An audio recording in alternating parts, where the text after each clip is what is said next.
다니엘서 우리 1장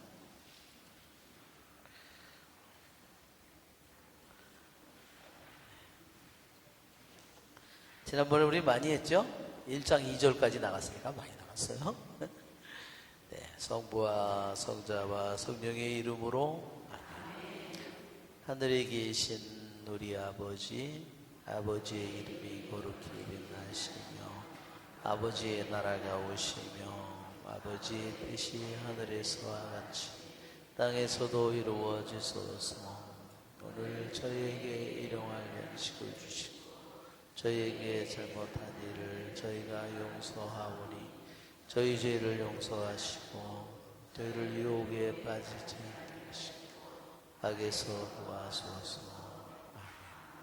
성부와 성자와 성령의 이름으로 아멘. 네, 찬미 예수님. 네, 우리 지난번에 다니엘 입문을 했는데 다니엘이 좀 복잡하죠? 책이 복잡하다는 것을 아마 여러분이 느꼈을 것 같아요. 자, 먼저 우리 다니엘이라는 이름의 의미는 뭐냐면요, 다니엘, 엘은 물론 하느님이에요. 그래서 단은요, 하느님께서 심판하신다, 하느님이 나의 심판자이시다, 이런 뜻입니다. 다니엘은 하느님께서 나의 심판자, 이런 뜻을 가지고 있어요. 예, 기역자 우리나라 같죠? 니은, 예, 이게 이 니은이에요. 다니, 엘, 이게 엘을, 이게 엘이고, 따지면 이게 엘이고, 이게 단이에요. D, N, 다니, 그 다음에 다니엘.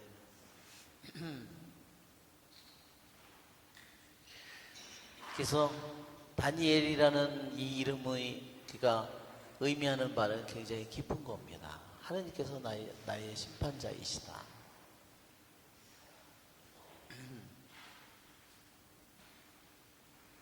왜? 하나님께서 나의 모든 것들을, 내 생각이든 내 결정이든 내 주장이든 모든 것을 하나님은 심판하실 분이라는 거예요. 그렇죠?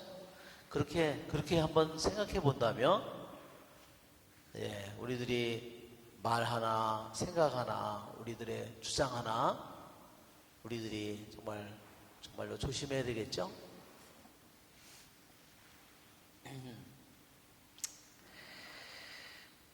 네, 하나님께서 나의 모든 것을 다 꿰뚫어 보시고 낱낱이 우리들의 모든 것을 아시기 때문에 그것이 다니엘이 언제나 그러한 마음으로 다니엘이 하느님 앞에 살았음을 보여주는 겁니다.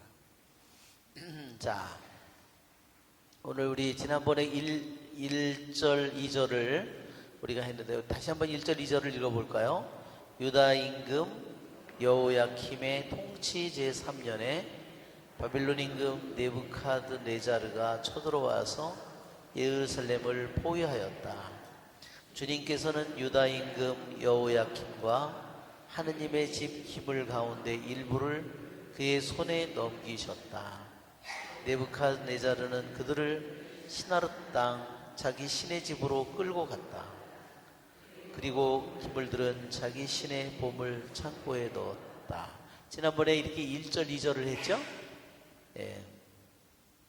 자, 이게 역사 배경은 몇 년이에요? 역사적으로 이 일이 일어나는 것은 유다 임금 여호야킴 통치 제3년. 여호야킴, 킴킨, 그 다음에 치예요. 킴킨치. 이게 유다의 마지막 임금들이요, 여호야킴, 그 다음에 마지막 임금이 치드키야예요. 치드키야 또는 시드키야라고. 그래서 킴킨치라고.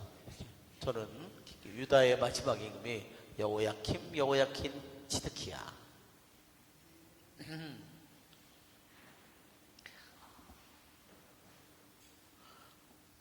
자, 여호야킴은 바로 누가 세운 왕이냐면요, 이집트의 파라오 느고가 세운 왕이에요. 그런데 누가 쳐들어왔냐면, 이때 BC 605년에 누가 쳐들어왔어요? 네부카드네자르가 쳐들어왔습니다.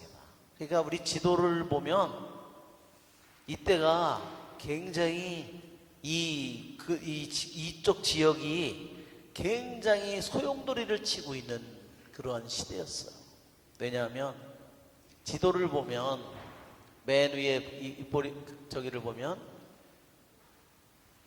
이거 말고 지금 여기에 그 고대 근동 지방에 저기를 보면 이게 귀향을 가는 길이잖아요.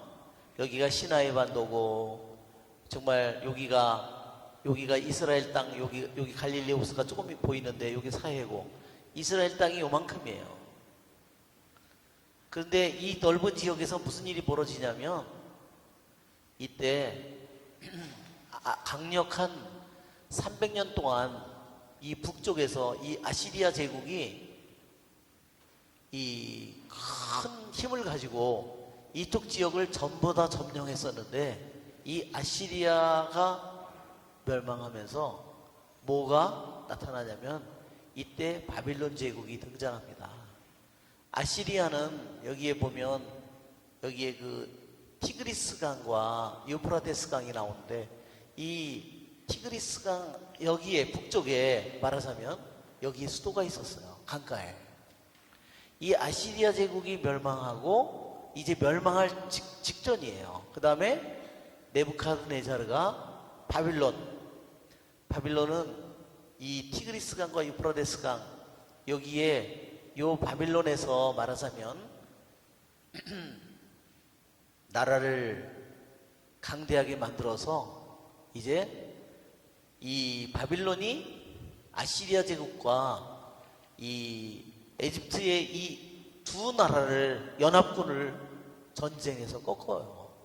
그게 바로 오늘 지도를 다시 한번 맨 앞을 한번 보면, 이 지도 말고 내가 넘어가야 되겠다. 지금 여기에 보면 이게 페르시아만이라고 그러면, 이게 위에 있는 여기 이 강물들이 모여서 이리로 들어가는 거죠. 티그리스 강. 여기서 모여서 내려가는 강이 유프라테스 강. 이 유프라테스 강 끝에가 여기가 이 아시리아의 수도라고 하면, 니네베가 여기 수도라고 하면, 여기 있는 아시리아 군대가 여기 있는 에집트 군대와 이렇게 서로 만나서 연합군을 만들어서 이 바빌론 군대와 싸우는 거예요. 네부카드네자르와. 네부카드네자르를 못 당하고요.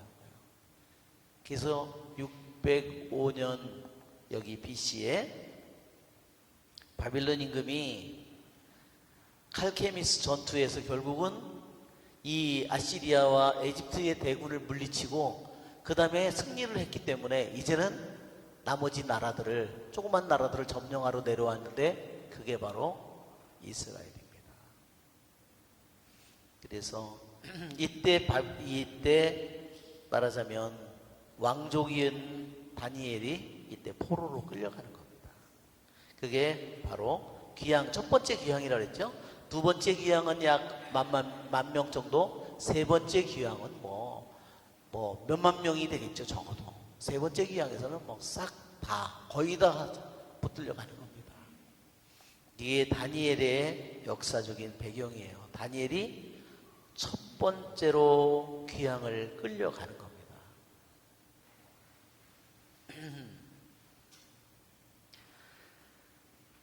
자, 1절에 그래서 유다 임금 여호야kim 통치 제3년에 바빌론 임금 네부카드네자르가 쳐들어와서 예루살렘을 포위하였다. 예. 아시리아 에집트의 연합군을 꺾은 네부카드네자르인데 이스라엘이 상대가 되겠어요. 그렇죠?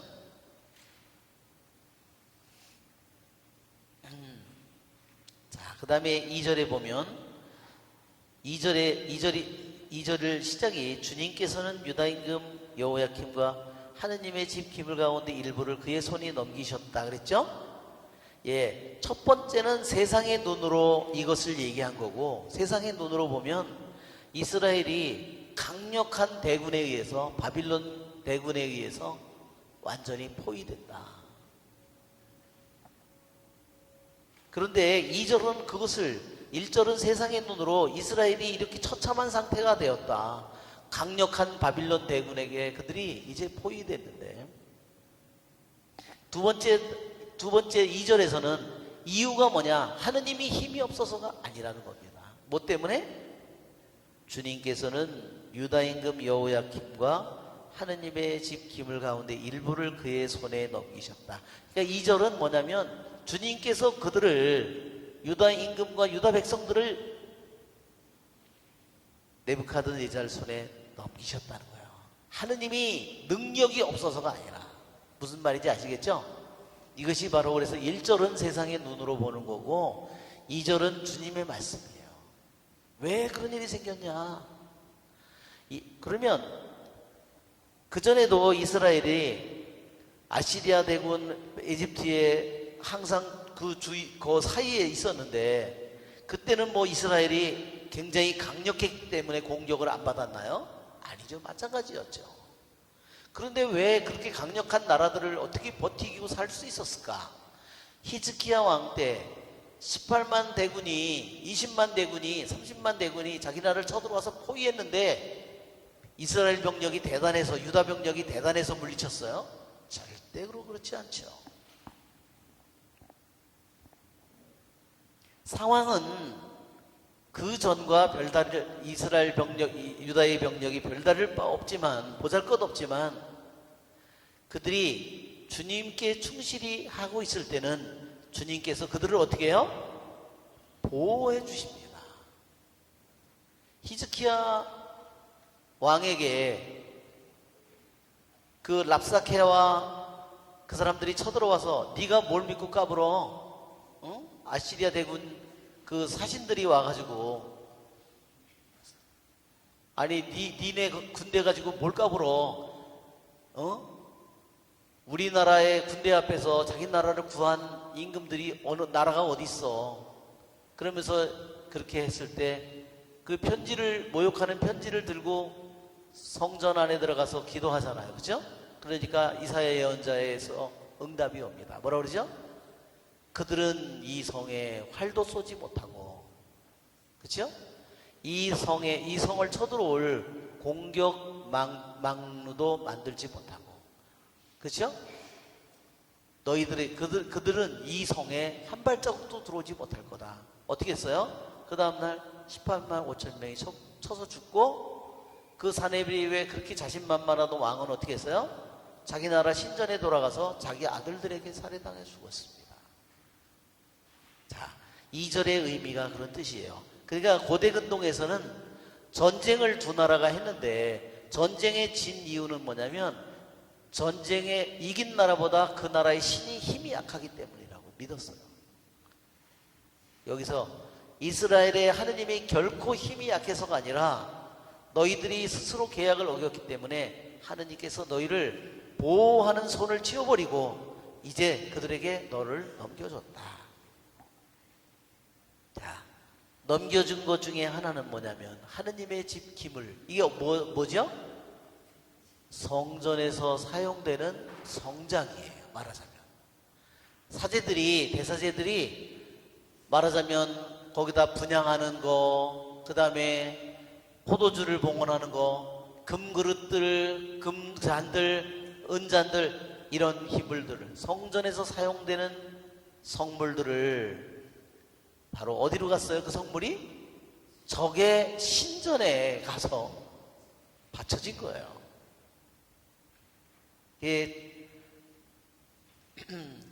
왕도 넘어갔을 뿐만 아니라 성전에 사용되는 그 하느님께 바쳐지는 모든 기물도 넘겨졌고, 이제 마지막으로 뭐예요? 그리고 나서 이제 3절, 임금은 내시장 아스푸나즈에게 분부하여 이스라엘 자손들 가운데에서 왕족과 귀족 몇 사람을 데려오게 하였다. 이게 뭐예요? 포로죠, 포로.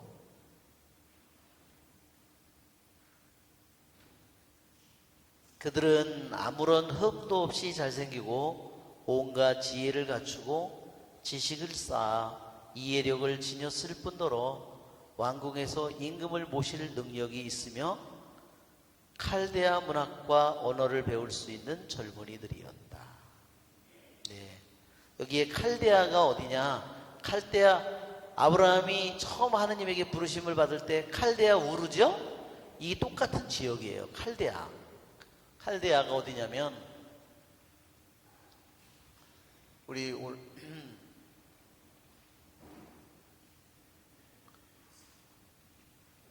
이거 그림 좀 이게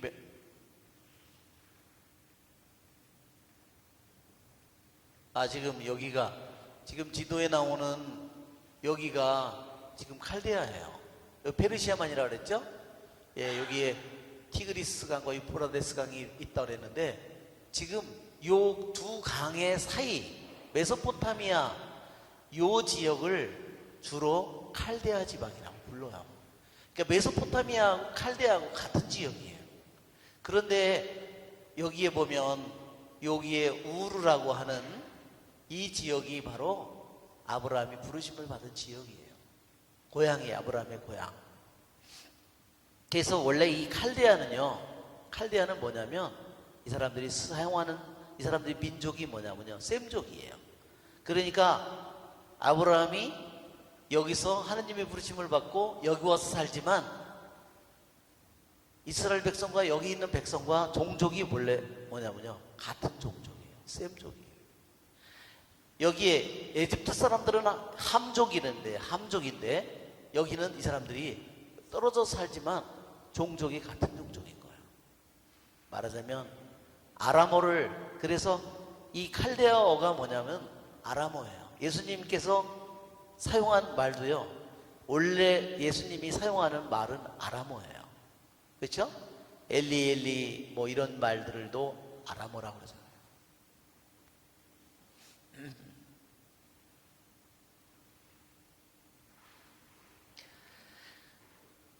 자, 2절에 아까 하나 빠진 게 있었는데 느부갓네자르는 그들을 시나르 땅이라고 그랬는데 시나르 땅은 창세기 10장 10절에 11장 2절에 14장 1절에 시나르라는 말은 바빌론의 옛날 이름이에요.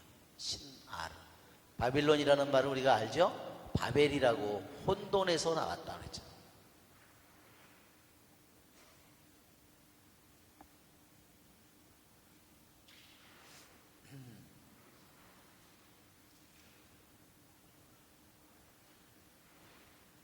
임금은 그들이 날마다 먹을 궁중 음식과 술을 정해 주었다. 예, 참 신기하죠? 왕이 각 나라에서 데려온 포로들을 지난번에도 설명했죠? 왜 각 나라에서 포로들을 데려왔느냐? 볼모로. 그것은 자기가 너무나 커다란 제국을 정복했기 때문에 그 한 나라 한 나라를 다스리기가 쉽지가 않아요. 그 나라에서 무슨 일이 일어나는지, 생각이 뭔지, 사고방식이 뭔지, 문화가 뭔지 도대체 다 알 수가 없어요. 그래서 각 나라에서 이렇게 볼모로 데려온 사람들을 통하면 그 사람들을 거기서 자랐기 때문에 그 나라의 사고방식과 문화를 잘 알아요. 그 나라의 혈통과 그 나라에서 왕족이 누구고 뭐를 너무 잘 아니까 그 나라를 통치하는데 아주 좋은 거예요. 그런데 이것은 일종의 바빌론 임금이 느부갓네자르가 말하자면 바빌론의 문화에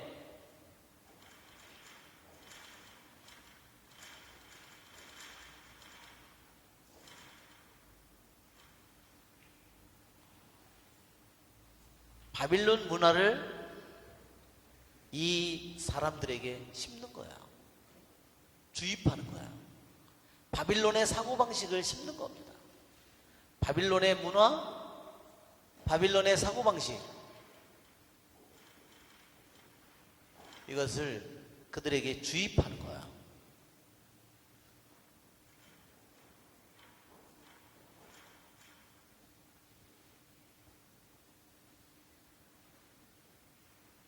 자, 그렇게 새 동안 교육을 받은 뒤에 임금을 섬기게 하였다.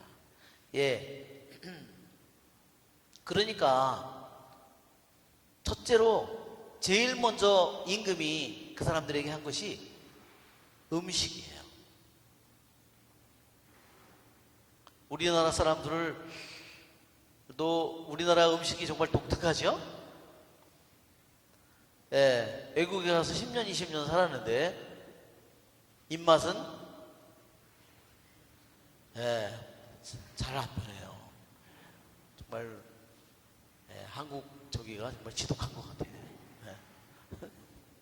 예.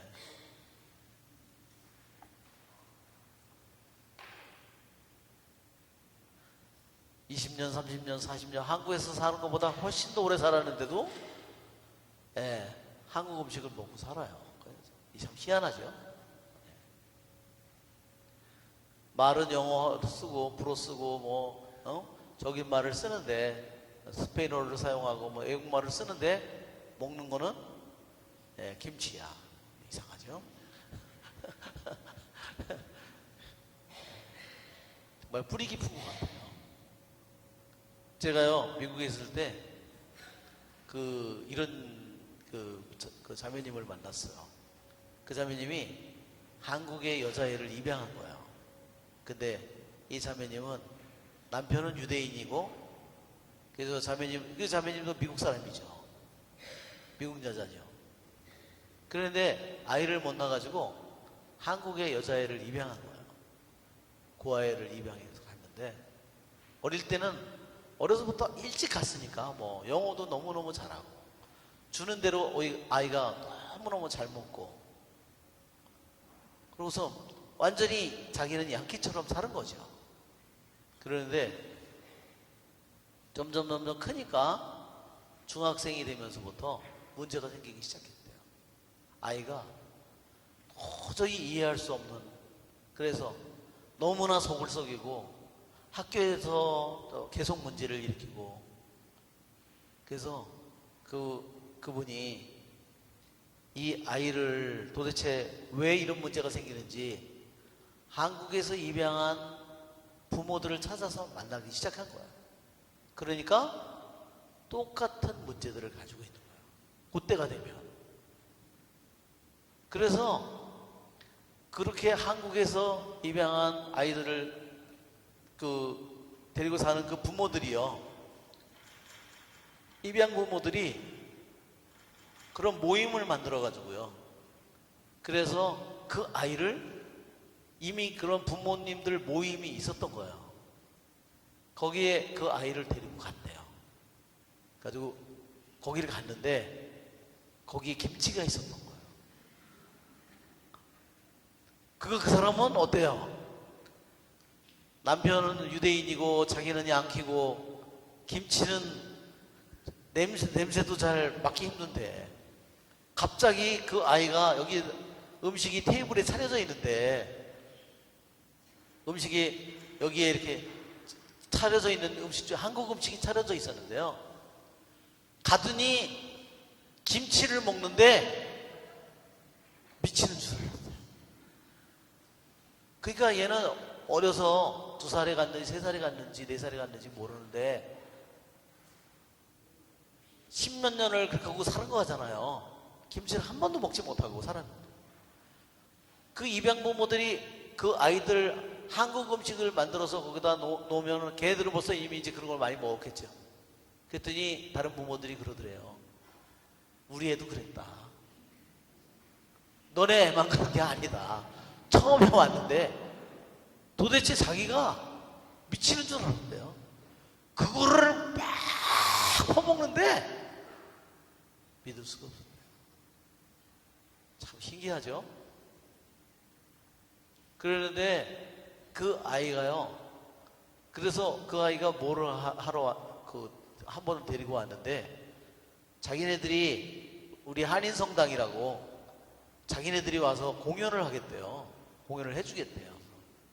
무슨 공연을 하냐 그랬더니 사물놀이를 만드는 거예요.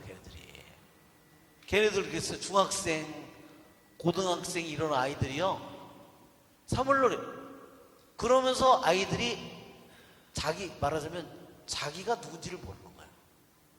크면서 자기는 말하자면 미국 사람이라고 양키라고 생각하고 살았는데 다른 사람들하고 분명히 자기가 다르다는 걸 알고 점점 벌어지는 거야. 그런데 자기의 정체성을 찾지 못하는 그 아이들이 그거를 하면서 아이들이 자신감을 갖더라는 겁니다. 정말 그 자매니 가끔가다 와서 저를 그렇게 해서 아이를 데리고 와서 그런 얘기를 해줘서 제가 그걸 알게 됐어요. 네. 어떤 우리 여기에 바빌론 왕이 거기에 각 나라에서 볼모로 데리고 온 그 사람들에게 왜 먹을 음식, 궁중 음식과 왜 술을 정해줬을까? 왜 그런지 아시겠죠? 먹는 것은 정말로 중요한 겁니다. 사고방식을 만드는 데 있어서 바빌론의 사람으로 만드는 데 있어서 너무너무나 중요한 거예요. 자, 그런데 이런 문제가 어떤 문제를 일으킬까요? 바빌론의 음식, 바빌론의 궁중 음식이니까 정말 바빌론에서 최고급 요리겠죠. 그렇죠?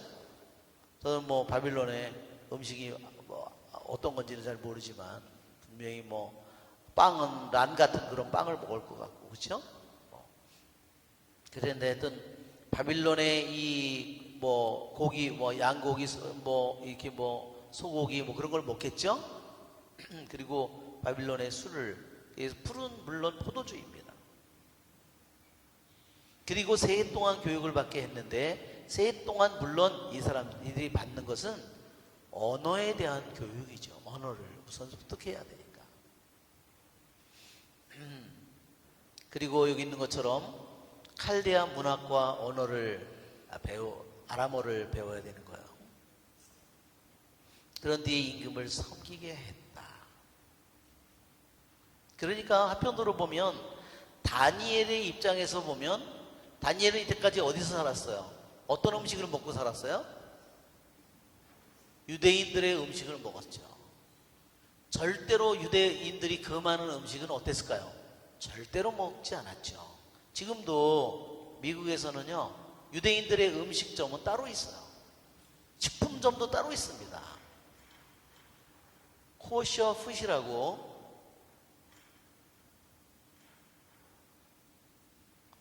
예. 이 사람들은 여기에서만 음식을 사서 식품점에서 사서 먹어요. 햄이든 소세지든 고기든 뭐든 마찬가지, 닭고기든 뭐든 다 이렇게 합니다.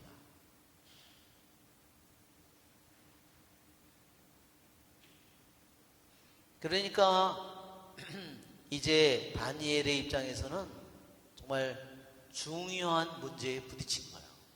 이미 거기에 갔을 때 그 음식이 하느님의 율법에 어긋나는 음식이라는 것을 이미 다니엘은 알고 있었죠. 레위기 한번 11장을 한번 펴볼까요? 레위기 11장.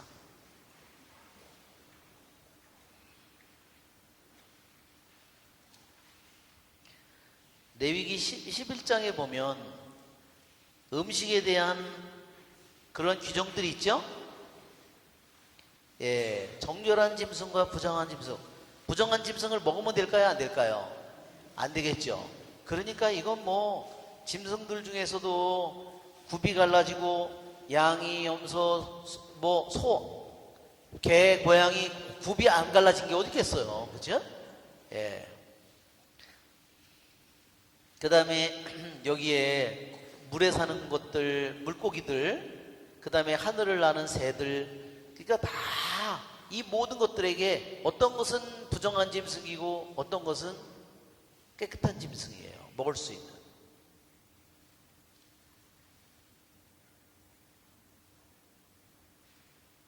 땅에 기어다니는 거, 뭐 모든 거 다 거기에 해당되죠.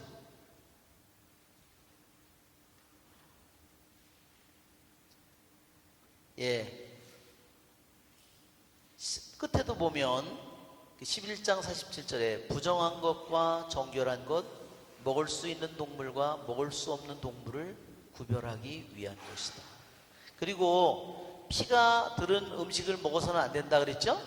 그래서 이 사람들은요, 고기를 잡을 때, 도살을 할 때, 그 사람 제일 먼저 중요시하는 것은요, 이게 멱을 따는 거죠. 이렇게 칼로. 그래서 피를 다 흘려야 되는 거예요. 피를. 근데 오늘날 우리는 야, 고기가 육즙이 있어야 된다고 피가 들어있는 거를 다 먹는 게 다 서양식의 먹는 방법이잖아요. 스테이크를 구워 먹을 때 그렇게 우리가 피가 다 말라버리면 맛이 없다고, 네, 그렇게 먹죠. 네. 미국 사람들도 그렇게 먹죠. 예. 한 번은 미국에 있을 때 수녀님 모시고 식당을 갔어요. 아주 비싼 식당에 가는데, 어셈블리라는 식당에 가는데요. 그때 수녀님이 한번 나이 드신 우리 수녀님이 한국에 가게 돼가지고 송별식으로 거기 갔어요. 근데 한국 음식은 하나도 없잖아요. 메뉴에 너무너무 많은데 웨이터가 오더니 막 말로 씨부리는데 불어로다가 하는 거예요. 왜냐면 고급 식당의 웨이터는 불어로 해야지 고급이라는 느낌. 하는 거예요. 우리 수녀님들이 딱 듣고 있더니 첫 마디가 그 웨이터 간 다음에 큰일 났다. 그러고 있어요. 큰일 났다. 그래가지고 하여튼 그날 랍스터도 시키고 스테이크도 시키고 했는데요. 스테이크가 왔어요. 기다리던 스테이크가 왔어요. 수녀님이 칼로 다 쓱 베더니 피 그러다. 그래서 어떻게 할까요, 수녀님? 더 구워드릴까요? 그래서 웨이터를 불렀어요. 웨이터가 딱 눈치를 채고 왔어요. 이제 교양 사람들은 다 피가 많은 거. 미디엄인데도 피가 이 고기가 이렇게 두껍잖아요. 피가 네. More fire? 그래서 더 구워준다는 말을요, 영어로 more fire. 불 더? 오케이. Please. 그랬더니요, 다 가져갔는데, 새까맣게 가져갔어요. 그래서 수녀님이 다시 딱 칼질을 했는데, 다시 속에서 피가, 다시 또 불러가지고, more fire. 나중에, 이거는 돈만 아주 베리고, 이거는 고기를 먹는 건지, 물을 먹는 건지, 그 탄 거를 먹을 수도 없고, 하여튼 정말 우리는 그냥 차라리 된장찌개 먹으러 갔으면 되는 건데, 네. 순두부나 먹으러 갔으면 되는 건데. 네, 아니 오늘 왜 갑자기 이러고 가가지고. 자, 여기서 새해 동안 교육을 받은 뒤에 하는 것은요, 여기서 성경에서 말할 때 새해는 3년이라고 하는 것은요, 아주 중요한 의미를 가졌어요. 항상 성경에서 숫자라는 것은 아주 중요한 의미를 가졌습니다. 여기서 3년은 뭐냐면요, 뭔가를 정말로 중요한, 즉 그들을 시험하는 해라는 뜻이에요. 이 궁궐에서는 네부갓네자르의 이 정말 그 거대한 바빌론 제국에서 궁궐에서 특별히 왕의 총애를 받는, 대왕의 총애를 받는 그들이지만, 그러나 이것은 뭐냐면 그들이 바빌론식으로 교육을 시키는 거지만, 이것은 뭐냐면 이들에게는 시험의 시간이라는 거예요. 3년의 시간이 시험의 시간이에요.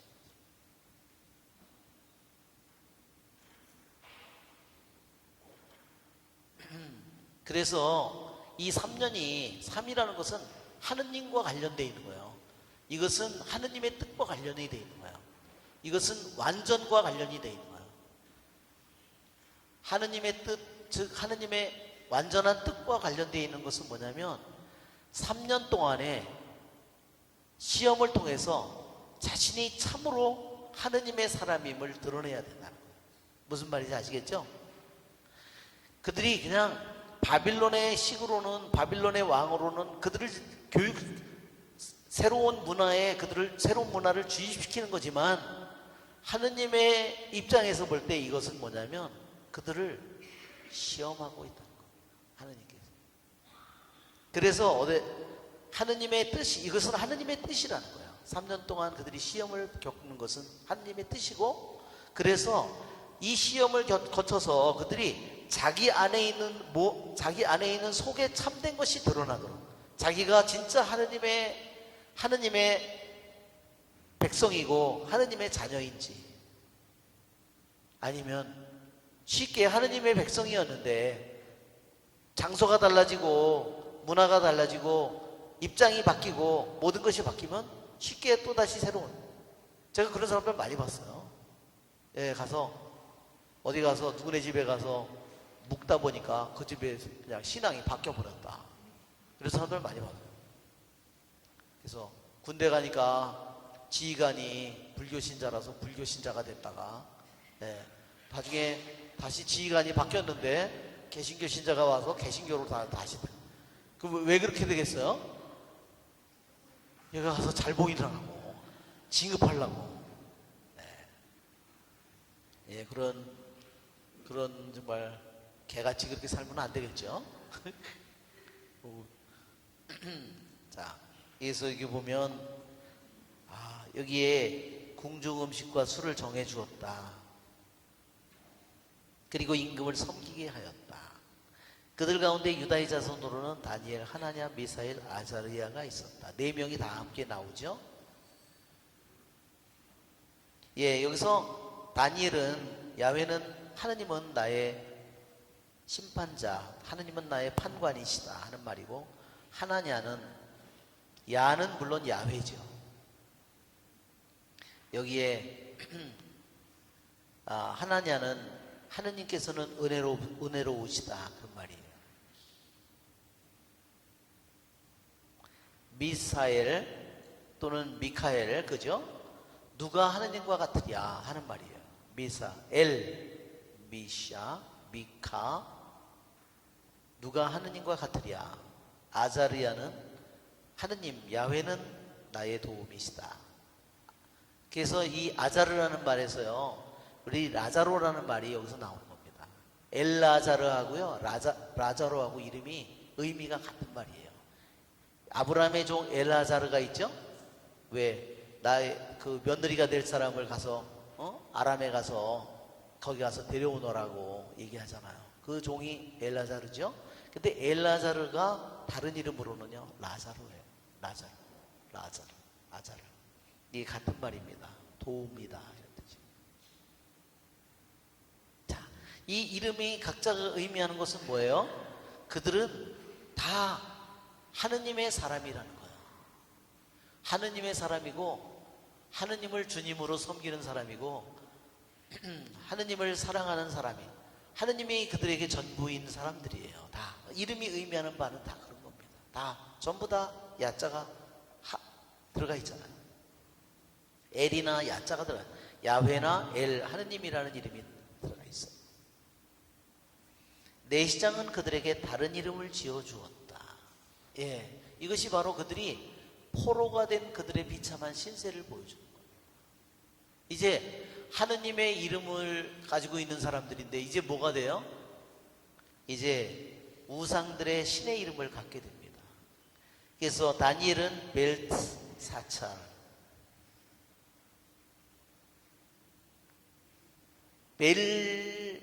벨은 벨신이죠. 벨은 그 바빌론의 신이에요. 벨신. 나중에 뒷장에 가면 벨신이 나옵니다.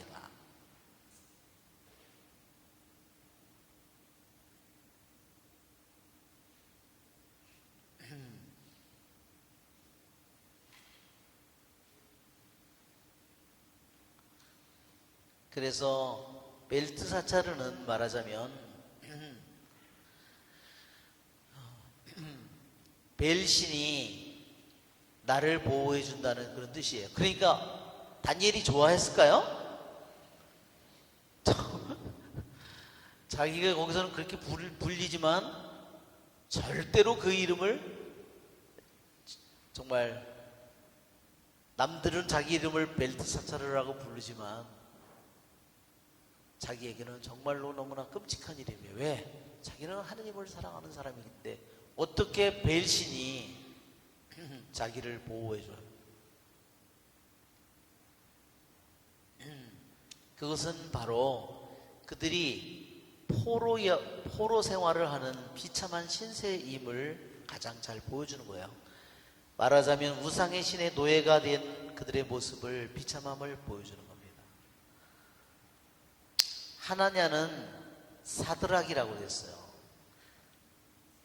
하나냐, 하느님은 은혜로우시다는 이름을 가진 하나냐가 사드락이라는 말은 아쿠의 명령이라는 의미를 가졌다. 이 아쿠는 뭐냐면, 이것도요, 아쿠도 달신이에요. 달신. 하나는 태양신이겠죠? 벨신은. 하나는 달신이에요. 벨. 그리고 하나는 아쿠.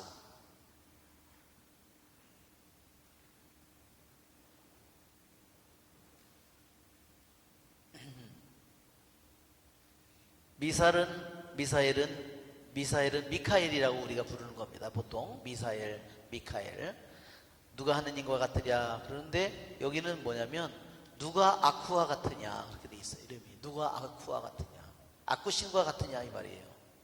아자르야, 하느님은 나의 도움이시다 하는 이름을 가진 이 아벳느고라고 그랬어요.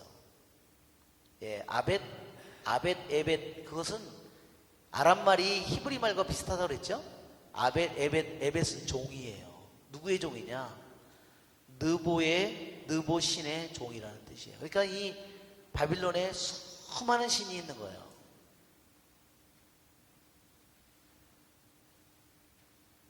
자, 그러니까 이 사람들을 바빌론의 사람으로 만드는 데 있어서, 또한 궁궐에서 임금을 말하자면 섬기는 데 있어서 그들이 바빌론의 신의 이름을 갖도록, 그래서 바빌론의 사고방식을 갖도록 제일 먼저 그들에게 또한 이름을 바꿔준 겁니다.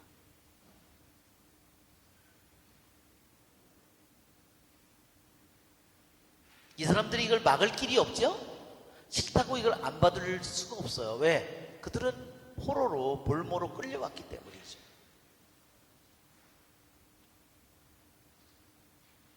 그들에게 너무너무 수치스러운 이름이고, 그렇지만 그것을 피할 수가 없어요. 그래서 여기에 바빌론의 궁궐에가 있지만, 이 바빌론의 궁궐에가 있는 다니엘, 아나니아, 아자리아, 미사엘, 이 사람 청년의 모습은 바로 이 세상에 우리들이 낙원에서 쫓겨나서, 하느님의 낙원에서 쫓겨나서 이 세상에 포로살이를 하고 있는 우리들의 모습을 또한 보여준다는 겁니다. 다니엘은 궁중 음식과 술로 자신을 더럽히지 않겠다고 마음속으로 다짐했다. 예, 이것은 다니엘은 정말 아까도 3년 동안 교육을 받았다고 그랬는데, 3년이라는 의미가 시험을 하는 시간이라 그랬죠. 하느님께서 이 다니엘과 세 젊은이를 시험하는 시간입니다. 자신이 이스라엘에서 어려서부터 자라면서 하느님을 배우고 하느님을 알면서 그는 부정한 음식을 입에 대지 않고 살았어요.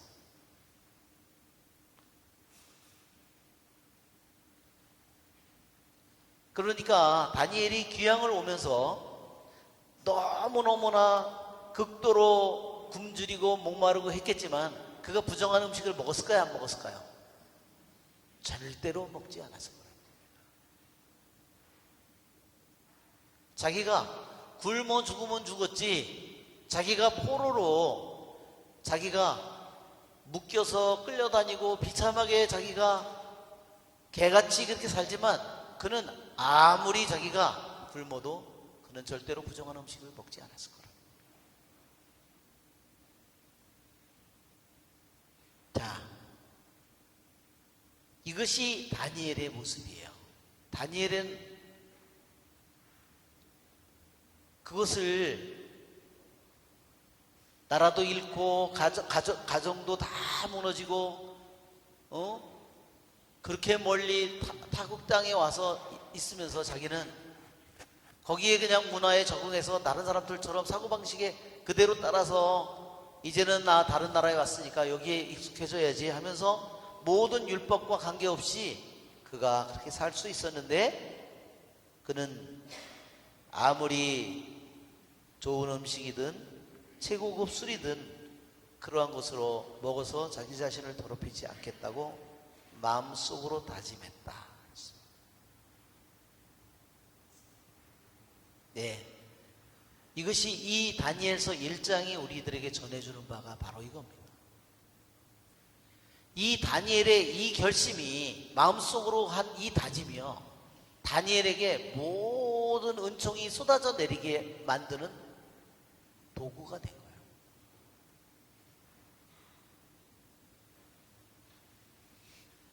그것이 정말로 놀라운 점이에요. 그래서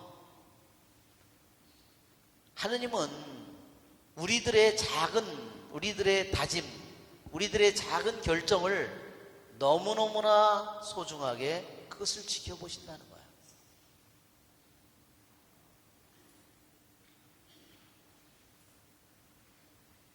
우리 인생은 대단한 일로 우리들의 인생이 꾸며진 것이 아니라 큰 일을 통해서도 하느님은 일하시지만 아주 너무너무나 작은 우리들의 결정과 결심과 그 모든 것을 통해서 다니엘에게 새로운 인생이 열리게 해준다는 겁니다. 자,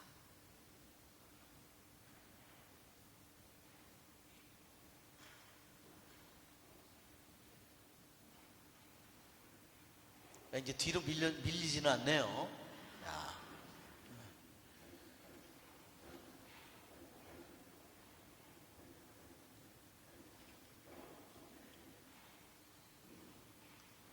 자,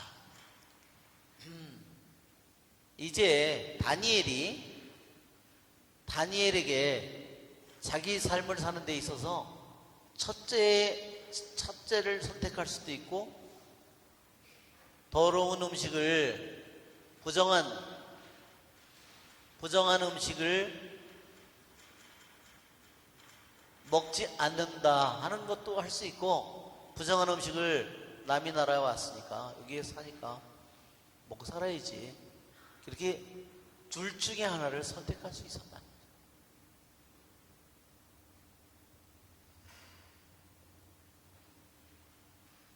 이것은 너무나 매일매일의 일상에서 일어나는 작은 결심인데, 이 결심을 통해서 그 다음에 어떤 결과가 따라오느냐 이랬을 때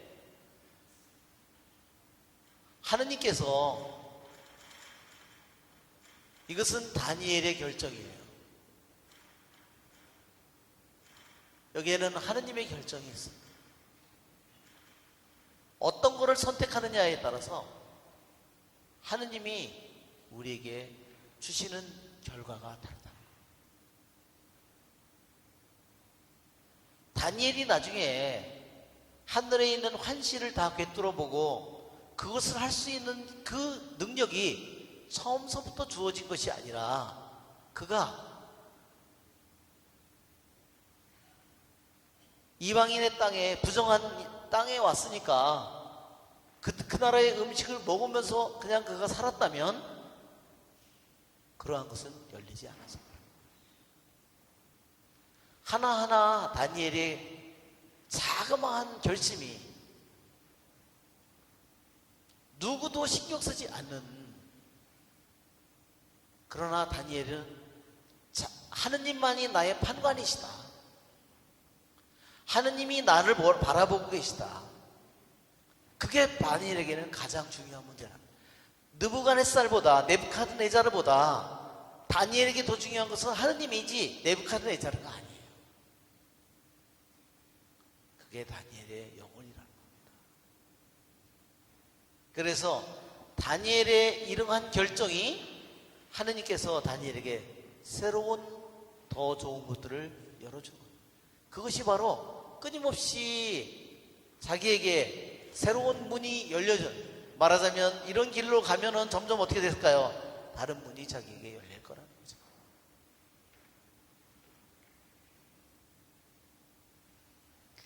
오늘 이 다니엘서 1장에는 그래서 다니엘의 그 결심 때문에 다니엘에게 어떤 하느님의 축복이, 하느님이 그에게 어떠한 결과를, 새로운 결과를 가져오는지를 보여줍니다. 자, 우리는 먼저 보세요. 마음속으로 다짐했다. 그 다음에 뭐라 그랬어요? 자기가 더럽혀지지 않게 해달라고 내시장에게 간청하였다.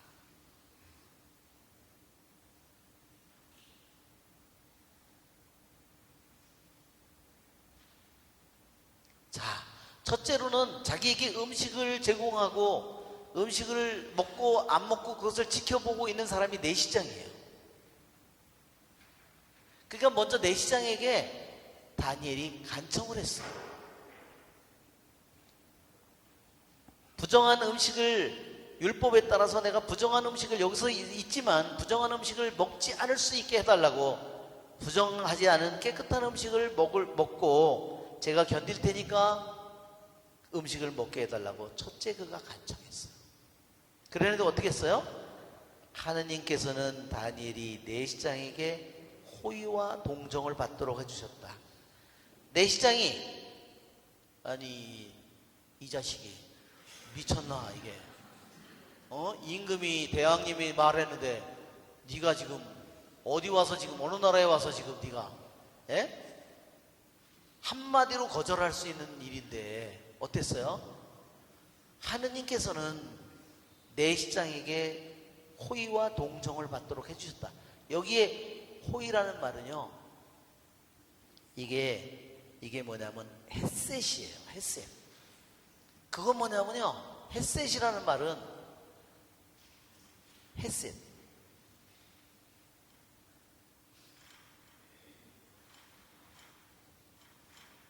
헷셋이라고도 하고 그냥 헷셋이라고도,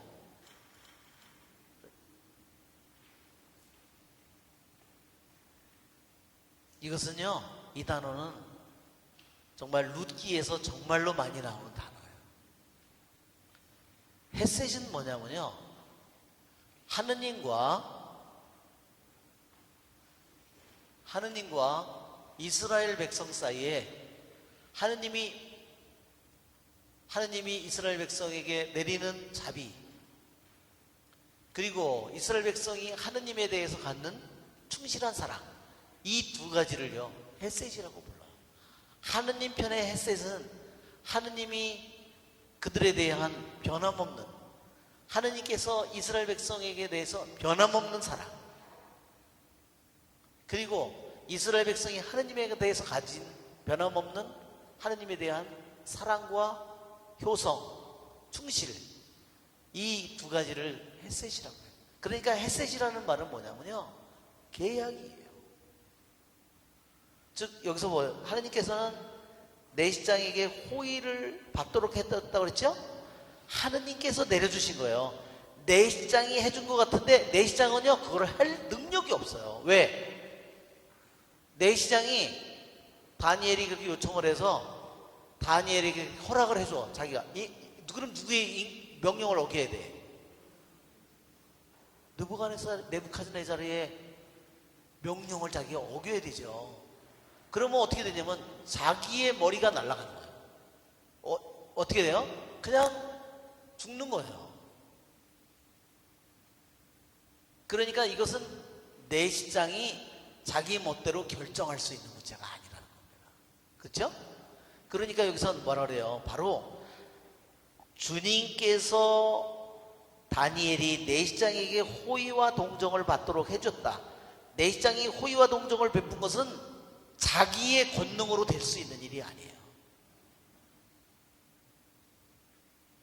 그 다음을 우리가 읽어보면 합니다. 그러니까 이것은 뭐냐면 다니엘이 하느님과의 계약을 충실하게, 하느님과의 그 햇셋을 다니엘의 입장에서 하느님에게 대해서 햇셋을 가진 변함없고 충실한 그 사람, 내가 남의 나라에 와서 있고 포로로 끌려와 있고 내 거지가 됐고 내가 볼모로가 돼 있고 내가 가족들에게도 다 뿌리 뽑혀 있고 너무나 외롭고 내가 언제든지 단 한마디에 죽을 수 있는 입장이지만 그러나 나는 절대로 그것을 포기하지 않겠다. 그게 뭐예요? 누구에 대한 햇셋이나요? 네부갓네자르와 하느님의 뜻과 맞지가 않아요. 그런데 누구에게 변함없는 사랑과 충실을 가지고 있죠? 하느님께. 그래서 하느님께서 그러한 사랑을 다니엘이 하느님께 그 사랑을 보여주고 있기 때문에 하느님께서 그의 인생을 내시장을 통해서 호의를 받도록, 동정을 받도록 열어주시는 거예요.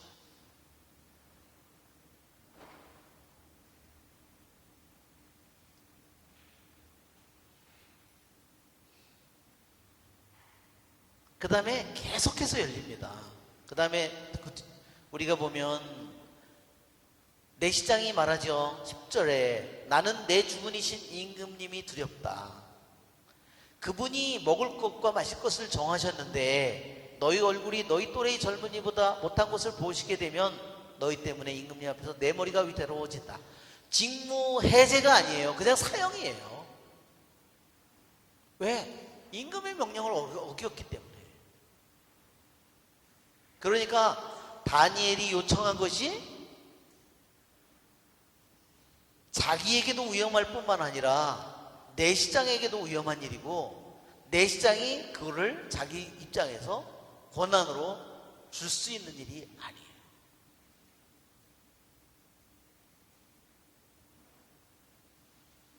그래서 다니엘이 감독관에게 청하였다. 그는 내시장이 다니엘과 하나냐, 미사엘과 아자르야를 맡긴 사람이었다. 부디 이 종들을 열흘 동안만 시험해 보십시오. 열흘 동안만? 그거는 그렇지. 그거는 가능하겠는데. 그쵸? 그냥 보통 같으면 하느님이 그런 호의를 안 베풀었다면 죽으려고 환장했어 지금. 무슨 소리를 하고 있는 거야? 임금님이 명령한 대로 처먹어. 이렇게 얘기를 했겠죠. 그래서 열흘 동안만 시험해 보십시오. 저에게 채소를 주어 먹게 하시고 물만 마시게 해 주십시오. 다니엘이 어떤 결심을 했는지 여러분 아시겠죠?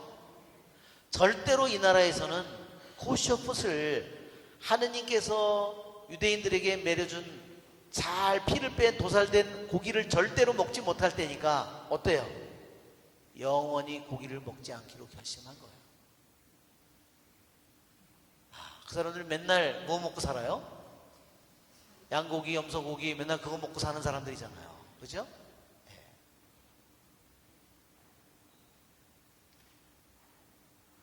우리 잠시 쉬었다가 하겠습니다.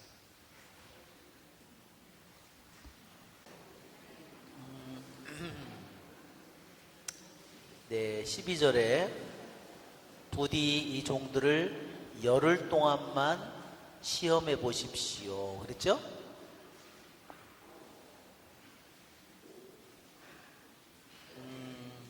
그래서 이제 다니엘이 먹을 수 있는, 선택할 수 있는 음식은 채소와 물밖에 없었어요. 포도주 대신에 물을 먹기로 했고, 그 다음에 고기나 다른 음식 대신에 채소를 먹기로 했습니다.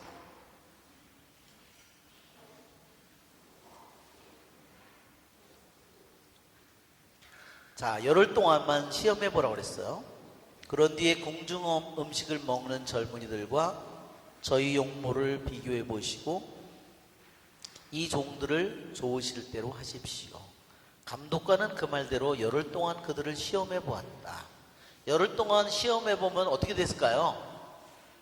더 말라야 되지 않아요? 그렇죠? 채소만 먹고 물만 먹으니까. 그런데 어떻게 됐죠? 열흘이 지나고 나서 보니 그들이 궁중 음식을 먹는 어느 젊은이보다 용모가 더 좋고 살도 더 올라 있었다. 이것은 자연법이 아니에요. 자연법으로는, 본성으로는 이렇게 될 수가 없죠. 물론 짐승들도 초식동물들이 살이 찌는 모습을 보게 돼요. 왜 그렇게 되는지 자세히 몰라요. 우리는 잘 모르지만 초식동물들도 막 살이 찌잖아요. 그렇죠?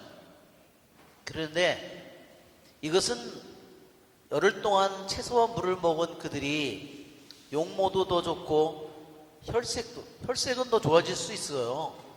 왜? 너무 고기를 많이 먹으면 얼굴이 썩죠. 왜냐면 그거를 다 기름기하고 그걸 다 소화시키려면 특히 양고기나 이런 거는 더 하죠. 그렇죠?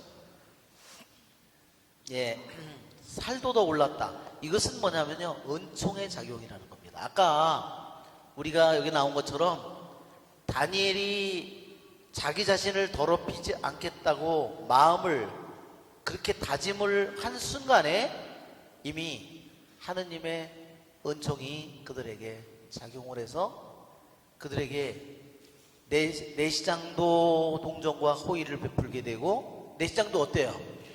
자기 머리가 날아갈 그 두려움을 가지고 있으면서도 호의를 베풀었어요. 왜? 누구 때문에? 주님께서 내시장에게 동정과 호의를 베풀도록 마음을 만들어준 거예요. 자기 혼자서 내가 제 말 듣고서 내가 내 목이 날아가면 큰일이죠. 그렇죠?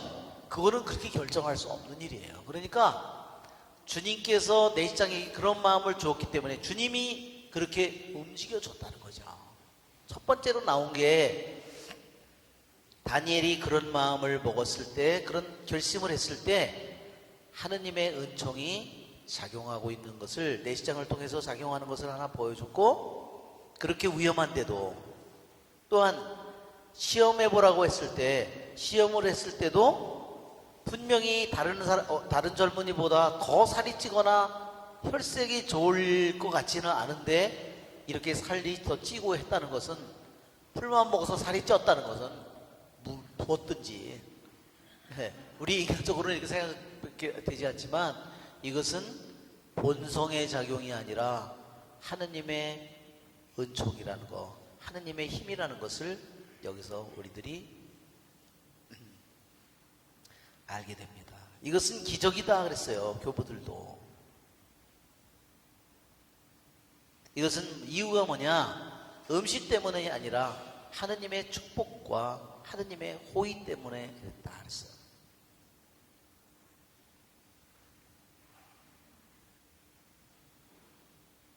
하느님을 경외하는, 하느님께서는 당신을 경외하는 이들을 또한 당신께서 높여주신다고 그랬어요. 그래서 감독관은 그들이 먹어야 하는 음식과 술을 치우고 줄곧 채소만 주었다. 자, 그렇게 또한, 그렇게 두 번째로 하느님의 은총이 작용했다면, 세 번째로 작용한 것은 뭐냐면, 이 네 젊은이에게 하느님께서는 이해력을 주시고 모든 문학과 지혜에 능통하게 해주셨다. 이게 주님이 그들에게 다니엘의 그러한 결심, 절대로 부정한 음식을 먹지 않고 자신을 더럽히지 않겠다고 마음속으로 다짐한 그 마음을 하느님께서 받으시고 그에게 무엇을 내려줬는지를 한번 보세요. 그렇죠? 다. 그렇죠? 그러니까 다니엘이, 자 이게 우리가 하느님께서 이런 적이라면 다니엘이 가진 하느님께 그런 것을, 결심을, 절대로 자신은 어떠한 어려움이 있더라도 자기가 평생 고기를 먹지 못하더라도 설령 자기 목숨이 위태로워지더 목숨이 잃는다 하더라도 자신은 자신을 더럽히지 않겠다. 그것을 자기가 결심했을 때 그에게 뭐가 내려와요? 저 내시장에게 하느님이 역사하셨죠? 그 다음에 살이 오르죠? 또 뭐가요? 지혜가 한꺼번에 이게 우리들에게 우리들이 하느님의 말씀을 하느님의 말씀을 우리가 순종하게 될 때 어떠한 은총이 계속 은총의 문이 열려지는지를 보여주는 겁니다. 이것이 다니엘이 왜 그렇게 하느님의 은총을 많이 받고 지혜로워지는지 그 비밀을 보여주는 겁니다. 그래서 나에게도 내가 오늘 올바른 마음으로 하느님의 말씀을 내가 실현하려고 그것을 완성하려는 내가 결심을 가지면 어때요? 저렇게 다니엘에게 하느님의 축복이 내리듯이 우리들에게도 계속해서 그것을 이룰 수 있는 수많은 축복이 우리들에게도 내릴 거라는 겁니다. 아멘. 그래서 이것이 다니엘의 열쇠예요. 다니엘이 하느님의 마음을 어떻게 여는지를 보여주는 열쇠입니다. 정말 기가 막히죠? 겉으로 보면은 몇 절을 내지 않는데.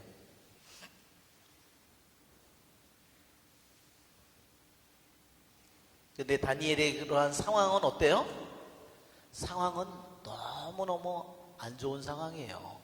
토라를 지키는데 혼자 궁궐에 들어가 있지 않고 자기가 혼자 살았으면 그런 염려가 없었겠죠. 자기 혼자 그냥 채소만 먹고 물만. 그런데 어때요? 남들이 계속 그런 것을 먹고 그런 것을 계속 보면서 평생을 그렇게 자기가 살은 거야. 다니엘이 몇 살까지 살았다고 했어요? 거의 100세까지 살았다는 겁니다. 그래서 왜 그랬을까요? 이 음식 때문에 그랬다. 채소하고 물만 먹었으니까 오장육부가 얼마나 할 일이 없었겠어요. 아니 얘는 거지인가 그랬을 거 아니에요. 곱창 신장 대장 소장 대장 내시경을 했더니 도대체가 아무것도 없네. 위 내시경을 했더니 아무것도 없네. 그렇죠? 이게 도대체가 인간이야 이게요. 그렇죠? 그래서 귀양 갈 때가 몇 살 정도 됐다 그랬어요? 한 15살. 그런데 유배 70년 예레미야가 예언한 이 백성이 밀린 70년의 안식년을 채우고 난 다음에야 고국 땅으로 돌아오리라는 예언이 있었잖아요. 예레미야서에. 우리가 열왕기 하권의 끝에 보면 유대가 완전히 멸망하고 밀린 예레미야 70년을 채워야 돌아올 거라는 그 예언이 나와 있잖아요. 그게 예레미야 29장이에요. 한번 여러분 예레미야 29장을 한번 펴보세요. 예레미야 29장은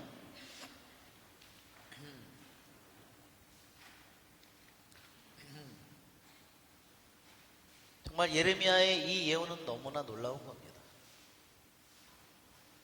29장 10절 첫 번째 유배자들에게 보낸 편지. 첫 번째 유배자 누구예요? 다니엘이에요. 첫 번째 유배자들이 BC 605년에 지난번에 그랬죠? 유배가 1차 유배, 2차 유배, 3차 유배, 1차, 2차, 3차 유배. 그래서 우리가 상식적으로 외워둬야 된다 그래요. 605 BC, 597 BC, 587 내지 586 BC. 그래도 돌아오는 귀환이 3번에 걸쳐서 이루어진다 그랬죠? 538년 BC, 그 다음에 오빠라고 그랬죠? 오빠. 이렇게 3번에 걸쳐서 귀향을 갖고 남유다가 북쪽은 돌아오지 못하지만 북쪽이 멸망한 건 721년 BC고요. 이게 세 번 귀향한 것이 바로 그건데. 자, 605년 BC서부터 다니엘이 귀향을 간 15살 이때부터 70년이 돼서 그들이 다시 돌아오는 거를 분명히 다니엘이 봤을 거라는 겁니다. 왜냐? 다니엘은 키루스 왕 밑에서 왜 손에 벨사살 왕 죽잖아요. 그래가지고 첫 번째 왕이 누구죠? 이게 키루스 왕이에요. 자, 이것은 네부카드네자르고요. 이거는 바빌론의 바빌론 제국이고, 이건 무슨 제국이에요? 메데 페르시아 제국이에요. 페르시아 제국이에요. 그러니까 바빌론이라는 제국은요 70년밖에 번성을 못했어요.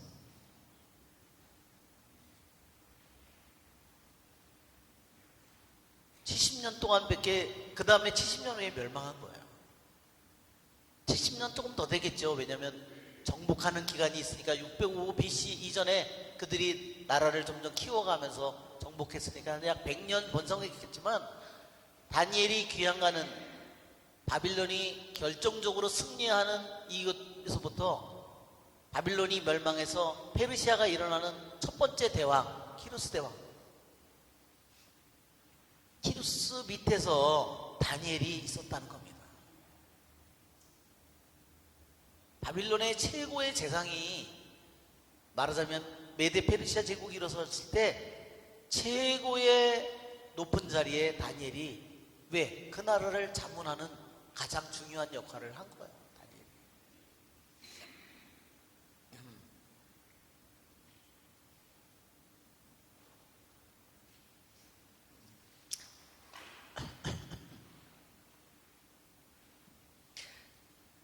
내 젊은이에게 하느님께서는 이해력을 주시고 모든 문학과 지혜에 능통하게 해주셨다. 다니엘은 모든 환시와 꿈도 꿰뚫어 볼 수 있게 되었다. 예, 정말 이해가 돼요. 이건 왜 그러냐면, 다른 젊은이들도 다 같이 칼데아 언어를 배우고 칼데아 문학을 배웠는데, 왜? 거기에 궁중 음식과 기름진 음식과 그걸 먹으면 공부 좀 하려면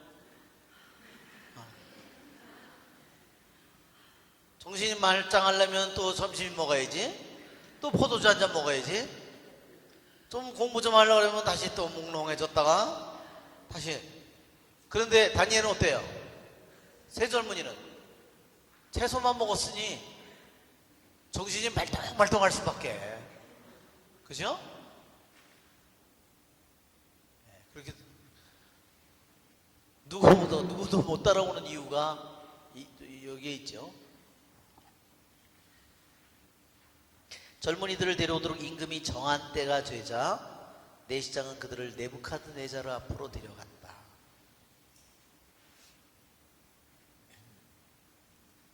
예, 여기에 다니엘은 환시와 꿈도 꿰뚫어 볼 수 있게 되었다는 말은, 이것은 자연적인 능력이 물론 아니에요. 그렇죠? 어떻게 환시를, 꿈도 꿰뚫어 볼 수 있는지, 그것은, 환시와 꿈은 이것은 인간에게 감춰진 일이에요. 이게 감춰진 일인데 어떻게 그걸 알 수 있느냐? 하느님의 영으로 그것을 알게 된 거죠. 이것은 초자연적인 능력이다. 임금이 그들과 이야기를 하여 보니 그 모든 젊은이 가운데서 다니엘, 하나냐, 미사엘, 아자르야만한 사람이 없었다. 그리하여 그들이 임금을 모시게 되었다. 그들에게 지혜나 예지에 관하여 어떤 것을 물어보아도 그들이 온 나라의 어느 요술사나 주술사보다 10배나 더 낫다는 것을 임금은 알게 되었다. 다니엘은 키루스 임금 제1년까지 그곳에 머물렀다. 자, 여기 보면 그래서 1장에서 역사적인 배경이 BC 605년에 시작해서요, BC 538년, 우리 연도표를 보면,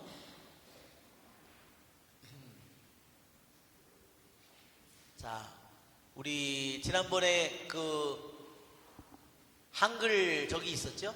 한글로 된 이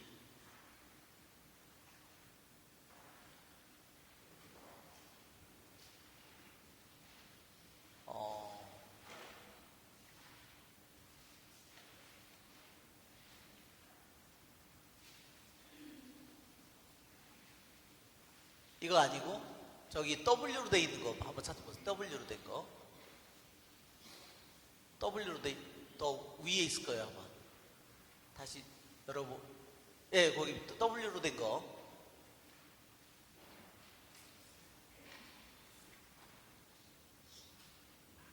더 내려오면 W자 써 있는 게 있어요. 이렇게 한글 파일 중에. 네, 여기 W. 여기에 다니엘 타임라인 이걸 보세요. 자, 지난번에 우리 프린트물 나눠줬죠? 자, 이걸 보면 다니엘이 살았던 이 1장의 배경이 여기가 예레미야 예언자가 여기 나와 있고 에제키엘 예언자가 있어요. 자, 다니엘서 1장에 나와 있는 것은 605년이에요. 두 번째 597년이라 그랬죠? 587년 내지 586년. 예루살렘이 완전히 불타고 멸망하는 거. 그러니까 완전히 불타고 멸망하기 이전에 이미 다니엘은 귀향으로 끌려갔어요. 605년. 이때는 예레미야 예언자가 살아있을 때요. 예레미야 예언자는 627 BC에서 574년까지 활동을 했어요. 예레미야 예언자는 바빌론으로 귀향 가지 않았어요. 예루살렘이 멸망하는 걸 봤지만 나중에 동포들에게 끌려다니다가 결국은 에집트로 끌려가가지고 거기서 돌에 맞아 죽었다고 그렇게 알려져 있어요. 그 다음에 귀향을 간 상태에서 포로로 끌려간 상태에서 하느님에게 예언자로 불림을 받은 사람은 에제키엘이에요. 그러니까 587년 이때 말하자면 에제키엘은 이때 끌려간 거예요. 말하자면.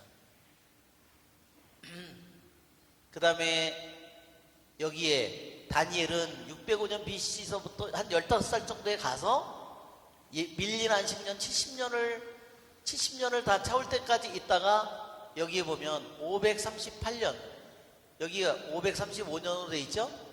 이것은 538년 BC에 키루스가 왕이 돼요. 요때 키루스 제1년까지 지금 여기 516년이라고 돼 있는데 이것은 잘못이에요. 여기 보면 키루스 제1년이라고 돼 있어요. 키루스 1년까지. 그러니까 70년을 다 채우고 그때만 해도 따지면 여기 15살이라고 보면 키루스 제1년까지. 왜?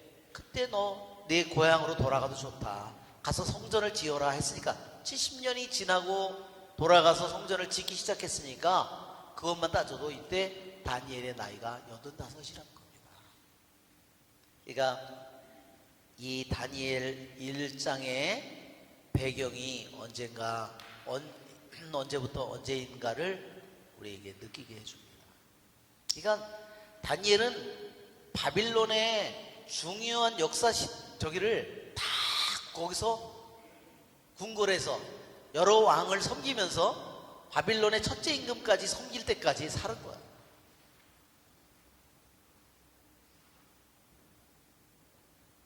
자, 오늘 우리 여러분 프린트물을 줬죠? 자, 지난번에 우리 다니엘서의 저자에 대해서 이것이 언제 쓰여졌는가에 대해서 논란이 많다고 그랬죠? 자,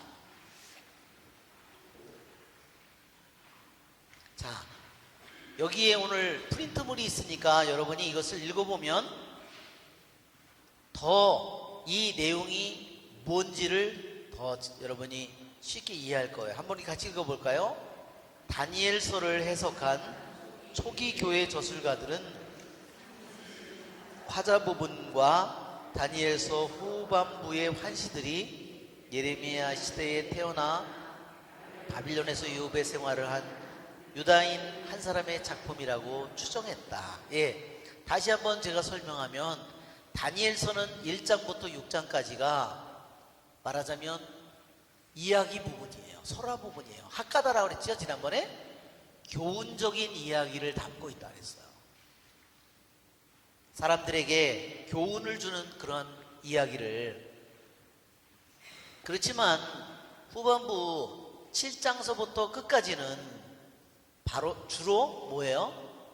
다니엘이 미래에 대해서 준 환시를 기록하고 있다. 그래서 다니엘서는 두 부분으로 딱 나눠줄 수 있다는 거예요. 이렇게 내용상으로 보면 앞에는 교훈, 뒤에는 환시, 이렇게 딱 이렇게 구분할 수 있다는 거예요. 이거를 히브리 말로 하카다라고 했어요. 이거는 환시 또는 묵시라고 했어요. 왜 묵시라고 그러냐면, 왜 묵시라고 그런다 그랬어요? 묵시라는 말의 의미는 감춰진 것을 드러낸다. 감춰진 것. 뭐에? 감춰진 것은 뭐냐면 오직 하느님만이 알 수 있는 거야. 오직 하느님만이 알 수 있는 하느님의 뜻, 하느님의 계획, 숨겨진 하느님의 계획이에요. 그거를 묵시라고 하는 거예요. 이렇게 다니엘서는 두 부분으로 되어 있다. 그런데 이것을 전통적으로는 바빌론 유배 생활을 한 유다인이 쓴 것이라고 생각했는데 3세기 말에, 그 다음에 읽어볼까요? 세 번째 줄. 3세기 말에 활동한 이교인 철학자 포르피리오스는 이 추정을 강력히 반박했는데 그는 그리스도인 반박이라는 글에서 다니엘서는 안티오코스 에피파노스 시대에 쓰였으며 과거에 일어난 일을 기술한 것이 아직 일어나지 않은 일에 대해 이야기한 것이 아니다라며 그리스도인들을 공박했다. 자, 3세기 포르피리오스라는 사람이 어떤 주장을 했냐? 다니엘서는 기원전 6세기에 쓰여진 책이 아니고 기원전 2세기에 쓰여진 책이라는 거예요. 즉 다니엘이 예언한 모든 것들은 실제 BC 587년, 590년 이때 다니엘이 예언한 것을 한 것이 아니라 사건이 다 일어난 다음에 이렇게 이야기를 꾸며서 머리는 바빌론이고 가슴은 페르시아고 이렇게 꾸며서 집어넣은 거다, 이런 말이에요. 여러분 어때요? 소름 끼치죠? 왜 그런 얘기를 하겠어요? 왜 그런 얘기를 할까요? 하느님의 예언의 말씀을 완전히 무시하는 거예요. 절대로 자기 이성으로는 받아들일 수 없다는 거죠. 여러분, 우리는 이런 문제가 얼마나 중대한 문제인 건지, 여기 보면 포르피루스가 그러죠? 과거에 일어난 일을 기술한 것이지. 그러니까 여기서 원래 이 다니엘서는 몇 년도에 쓰였다고 되게 우리가 하냐면, 여기가 AD 1년이라고 한다면 BC 200년, 300년, 400년, 500년, 600년, BC 600년, BC 500년, BC 400년, BC 300년, 200년, 100년. 그러면 지금 포르피리스가 주장하는 거는요, 언제냐? 166년, 이때 마카베오 전쟁이 끝난 후에, 마카베오 전쟁이 끝난 후 다시 성전을 회복한 이때 쓴 과거의 일을 이미 다 겪은 다음에 그런 것처럼, 예언인 것처럼 거꾸로다가 여기다 집어넣었다는 얘기예요. 이때 쓰여진 게 아니라, 자, 몇 년 차이가 나요? 100년, 200년, 300년, 400년. 세상에 소름 끼치죠? 그러니까 다 뭐예요? 예언은 다 가짜라는 거예요.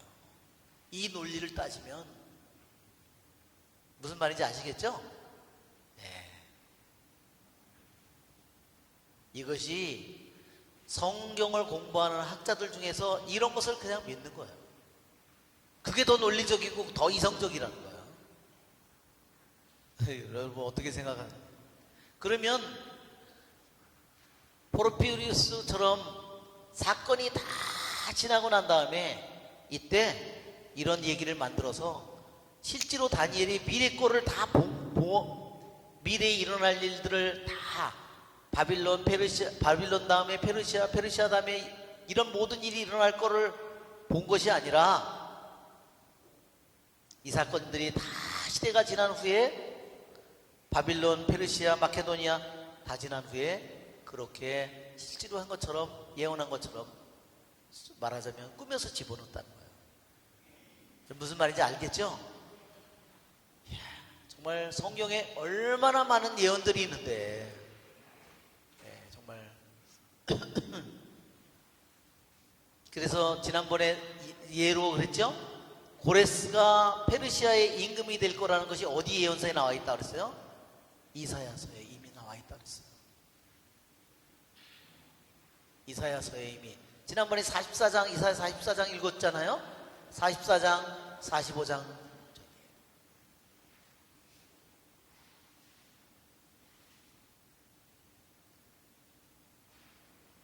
그러니까 성경에 있는 예언의 말씀으로 앞날에 대한 예언의 말씀으로 받아들이지 못하면 그 사람은 믿음을 가질 수가 없어요.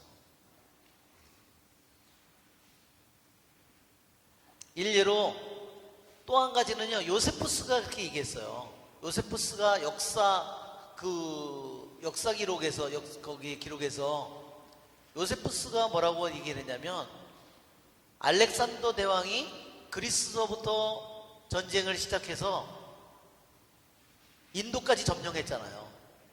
그런데요, 이 알렉산더가요, 엄마가 아주 대단한 여자였더라고요. 엄마가 뭐라 그랬냐면요, 이랬대요. 너는 니네 아버지 사이에서 태어난 게 아니다 그랬대요. 니네 아버지가 너의 아버지는 아버지가 아니다 그랬대요. 그 아버지 누구냐 그러니까 너의 아버지는 제우스라고 그랬대요. 미쳐버리죠.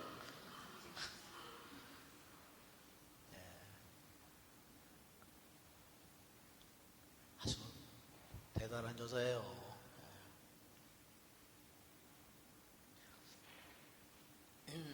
그런데요, 이 알렉산더가 스승이 누구예요?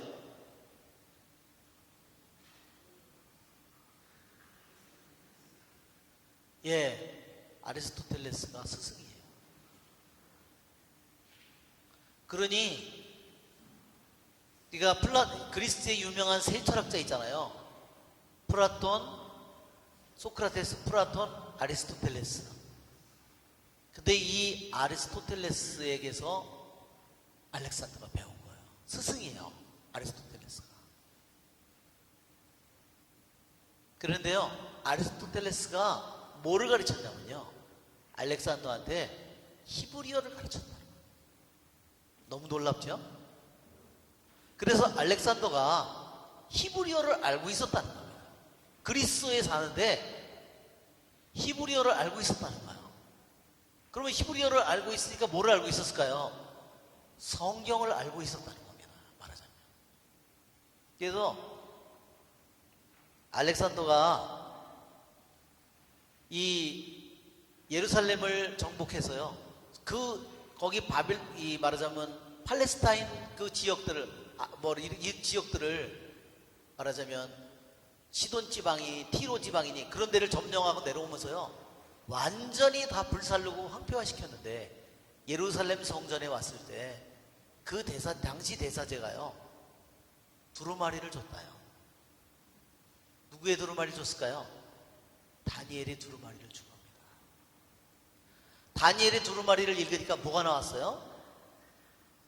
페르시아가 멸망하고 그 다음에 그리스 제국이 일어난다는 그 8장, 9장, 10장에 나오는 이 다니엘의 예언서를 주니까 알렉산더가 어떻게 했을까요? 히브리어를 알기 때문에 자기가 그거를 다 읽었다는 거죠. 그래서 예루살렘을, 성전을 파괴하지 않고 오히려 경배를 드리고 성전을 떠났다는 겁니다. 그것은 이미 야두와 대사제가 이미 알렉산더가 왕이 된 거는 정복한 것은 뭐냐면요, BC 332년이에요. 여기서 나오는 지금 마카베오 전쟁이 것은요, 전쟁이 몇 년이냐? 166, 112 이때예요. 이후에 이것들 역사가 다 일어난 다음에 예언인 것처럼 거꾸로 집어넣었다. 이거는 성경을 완전히, 다니엘서를 완전히 사기 작품으로, 조작으로 만드는 거지. 야, 여기 나오는데 다 조작인데 거기서 예수님은 사람의 아들이라고, 그렇죠? 다 황폐의 우상, 이런 말들이 이미 다니엘서에 다 예언이 되어 있는데 그걸 받아들이지 못하는 거예요.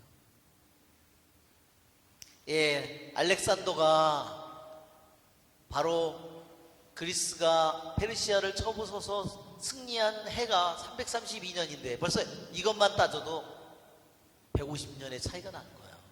그쵸? 이 포르필리우스 그 이름이 사이코놈이에요. 우리가 정신병자하고 싸우는 게 더 힘들어요.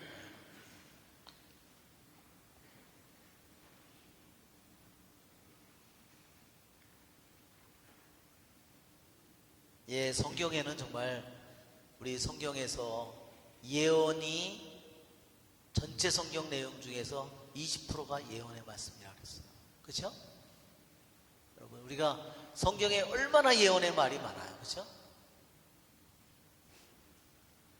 그런데 그 말을 받아들이지 못하면, 그렇죠? 성경은 이제 성경에서 완전히 분리가 되는 거죠.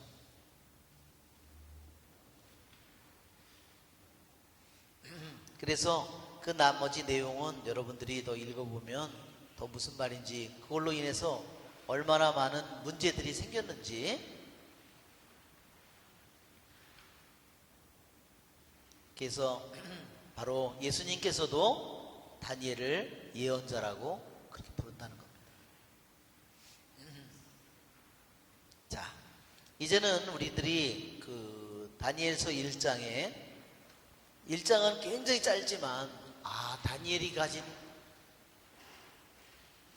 정말 너무너무 어려운 노예로 전쟁에 참패, 나라도 잃고 성전도 잃고 모든 성전이 불타고 너무너무 처참한 포로로, 노예로 끌려간 그런 상태에서도 다니엘은 목숨을 걸고 하느님께 대한 패셋을 그는 절대로 포기하지 않으려고 했다는 겁니다. 어떤 대왕보다도 하느님의 말씀과 토라를 더욱더 그는 중요하게 여겼다는 겁니다.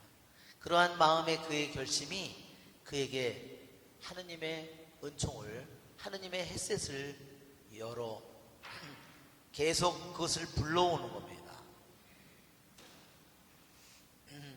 자, 우리는 교부들이 이 성경을 어떻게 해석했는가?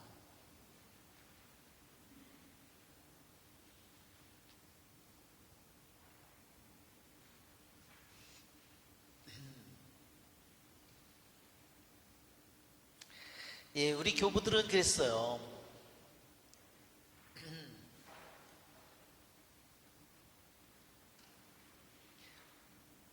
여기에서 이름을 바꿔온, 말하자면 바빌론의 새 이름을 받았는데 그것에 대해서 이렇게 얘기했어요.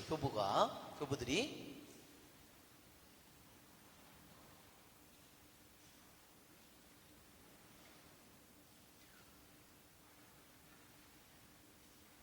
유배지에서 성인들의 이름을 바꾼 것은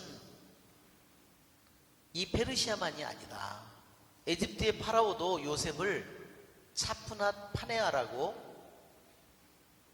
에집트의 이름을 새로 주었다는 겁니다. 창세기 41장 45절에서.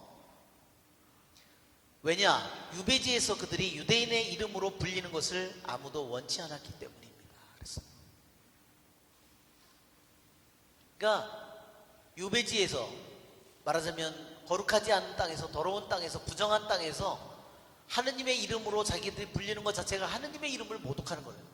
야, 니네 하느님이라면서, 만군의 하느님이라면서, 전능한 하느님이라면서, 야, 다니엘, 하느님이 너의 심판자라면서 너 잘 심판했구나. 니네 나라 다 망했더라.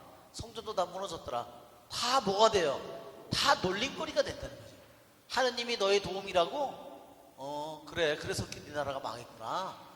그러니까 다 뭐예요? 다 하느님의 이름, 자기네들 이름 속에 하느님의 이름이 들어있죠? 그런데 그 하느님의 이름을 가지고 있으면 계속 놀림거리가 된다. 그래서 시편 137편에 있는 것처럼 우리 어찌 주님의 노래를 남의 나라 땅에서 부를 수 있느냐 한 것처럼 그들도 자신의 하느님의 이름을 숨기기를 원했다는 뜻이에요. 한편으로.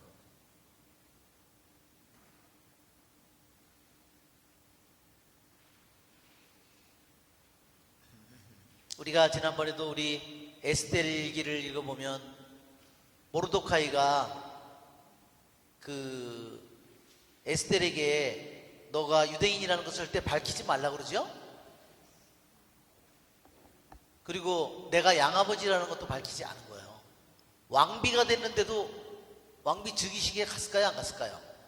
안 갔습니다. 보통 같으면 자기 양딸이 왕비가 됐으면 가서 우리 사이 잘 있었나? 이렇게 했을 것 같은데 모르도카이는 어때요? 자기는 그냥 숨어서 궁궐대문에서 일하고 있어. 전혀 나타나요. 바로 이러한 것이 바로 그들이 남의 나라 땅에 살면서 그들이 어떤 마음으로 살아갔는지, 그러한 올바른 유대인의 그 삶을 살아가는 이들이 하느님의 이름을 더럽히지 않으려고 모든 애를 썼다는 것을 보여주는 겁니다. 자, 다니엘이 다짐. 다니엘은 유혹당하지 않았다 그랬어요. 다니엘은 조상들의 계약을 지켰으며 모세가 준 율법을 어기지 않았고 그가 선포한 하느님을 경외했습니다. 이들은 낯선 땅에 사는 포로 신세였지만 부드러운 고기에 넘어가지 않았고 술이 주는 쾌락의 노예가 되지도 않았으며 군주의 영광이 넘치는 미끼를 덥석 물지도 않았습니다.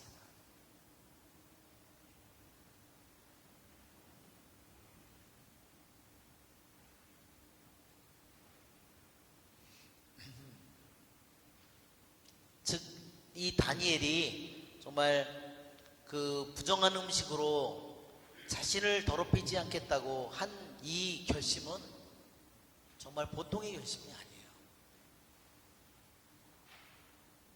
그것은 뭐냐면 자기 자신을 하느님을 지키는 하느님과의 계약이에요. 이 다니엘에게. 아시죠? 하느님과 자기가 그렇게 포로로 비참한 신세에 가족도 다 잃고 나라도 잃고 처참한 상태가 됐지만 그는 어때요? 하느님은 잃어버렸어? 안 잃어버렸어요? 이름도 바뀌었고 뭐도 바뀌었고 사는 집도 바뀌고 다 모든 것은 다 바뀌었지만 그러나 그의 아내 마음속에 있는 마음만은 절대로 이 네부카드네자르와 바빌론이 바꿀 수 없었어요. 그는 신변의 위험도 무릅쓰고 아주 조심스럽게 임금의 잔치상을 거부했다는 겁니다. 이것이 정말 어때요? 한편으로 보면 포로고 볼모고 노예인데 이러한 네부카드네자르 앞에서도 궁궐에서도 대왕 앞에서도 하는 이 모습을 보면 노예의 모습이 아니에요. 그렇죠? 진리가 너희를 자유롭게 하리라는 것처럼 정말로 누구보다도 그러한 자유로운 영혼의 모습을 보여주고 있습니다. 자, 우리 내시장에게 호의를 잊게 하셨다 하느님께서 그랬는데 우리 교부들 예로니모가 이렇게 얘기했어요. 조상들의 죄 때문에 포로로 끌려간 사람이, 다니엘을 얘기하는 거죠. 조상들의 죄 때문에 포로로 끌려갔죠. 자기 아버지, 할아버지 그들의 죄 때문에 포로로 끌려간 사람이 자기가 지닌 덕의 크기만큼 곧바로 보상을 받았다. 조상들의 죄 때문에 자기가 포로로 끌려갔지만 다니엘 자신이 지닌 덕의 힘, 덕의 크기만큼 보상을 받았어요. 아까 보상을, 하늘로부터 보상이 내리는 거 보셨죠? 내 시장의 마음을 바꿔줬죠. 살이 오르게 만들어주죠. 그죠? 예. 지혜를 그들에게 내려주죠. 그래서 우리 교부들은 항상 덕을 중요시해요. 그렇죠? 조상들의 죄로 비참한 상태에 끌려갔지만 다니엘은 그 처참한 상황에서도 조상들을 원망하거나 그것이 아니라 그는 그 상황 속에서도 하느님께 충실하고 계약에 충실하기를 바랬고, 그러한 덕에, 그가 지닌 덕의 크기만큼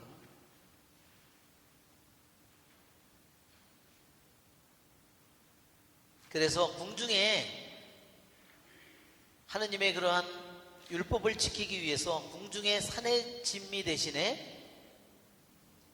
채소와 물만 먹기로 선택을 했기 때문에, 자, 평생 동안을 다니엘이 그렇게 하고 사는 거죠. 채소와 물만 먹고 평생을 사는 거예요. 그러니까 채소와 물만 먹고 살았으니 밥 먹는 시간이 얼마나, 한편으로 같이들 먹으면 얼마나 힘들었을까요? 그렇죠?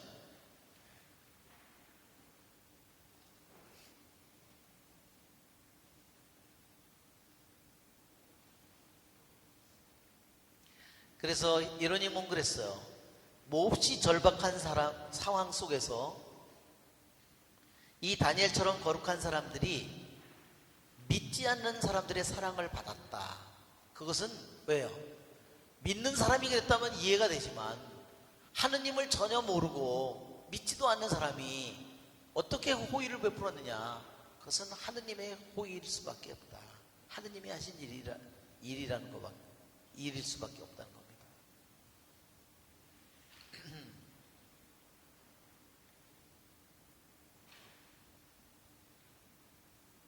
그리고 교부들은 그랬어요. 특정한 종류의 음식을 먹지 않는 것은 부분적인 단식입니다.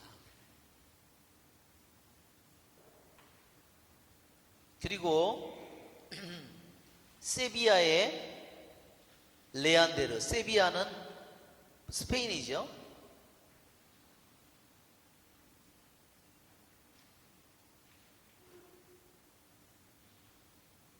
다니엘에게서 절제를 배워라 그랬어요. 물고기는 낚싯바늘에 혹해서 잡힙니다. 새는 먹이를 얻으려다가 그물에 걸립니다. 태생이 본디 강한 짐승들은 먹고자 하는 욕망으로 말미암아 구덩이에 빠지며 본성이 연약하지 않은 것들이 먹는 것에 속습니다. 예, 즉 인간은 동물에 비해서 본성이 어때요?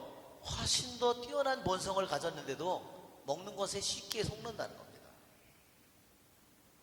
그러므로 고대의 기도와 본보기들에게서 절제를 배우십시오.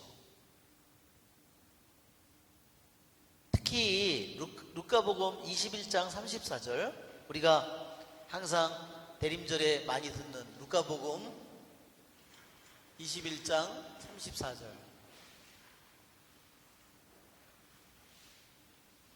너희는 스스로 조심하여 방탕과 만취와 일상의 근심으로 너희 마음이 물러지는 일이 없게 하여라. 한번 여러분 한번 루카복음 21장 한번.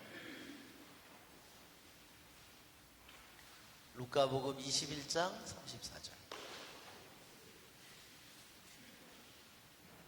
너무나 유명한 구절이기 때문에 우리 교부들이 정말로 사랑하는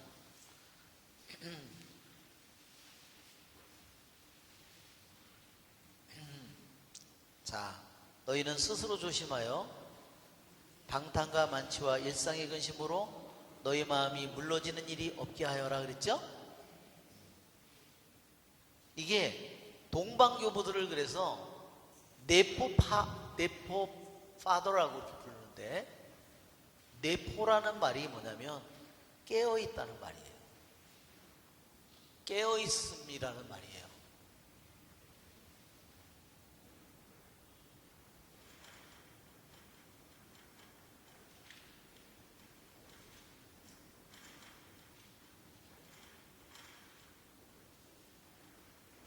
네포.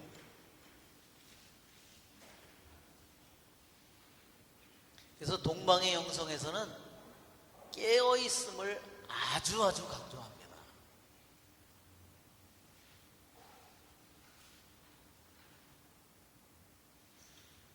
혹시 영의 식별 강의를 들은 분이 있나요? 혹시 영의 식별 강의를 들은 분이 한 분이 있네요.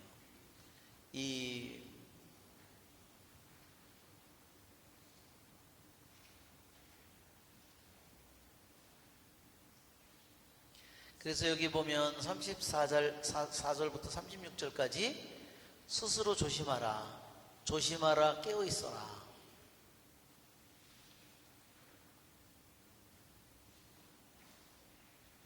뭐를 조심하고 깨어 있어야 되냐면요. 내 마음을 주시하는 겁니다.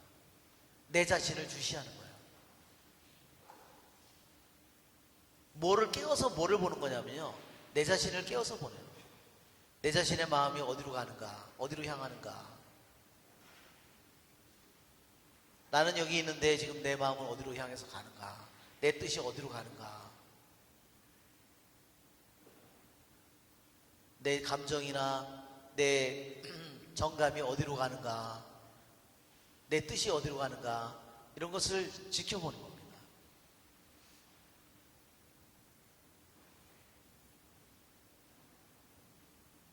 근심도 한번 들어와서 걱정을 하기 시작하면 어때요? 끝이 없어요. 그렇죠? 네. 그래서 여기 보면 너희 마음이 물러지는 일이 없게 하여라 그랬어요. 물러지는 일이 없다.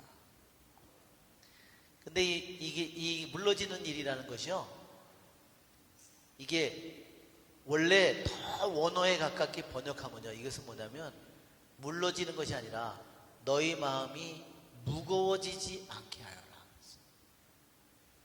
여러분, 어떤 때 내 마음이 무거워지는가? 여기에 보면 근심 하나가 들어오면 어떻게 돼요? 마음이 금방 무거워집니다.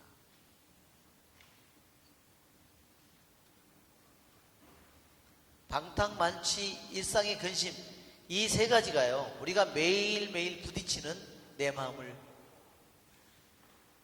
그래서 교부들이 그랬어요. 내 마음은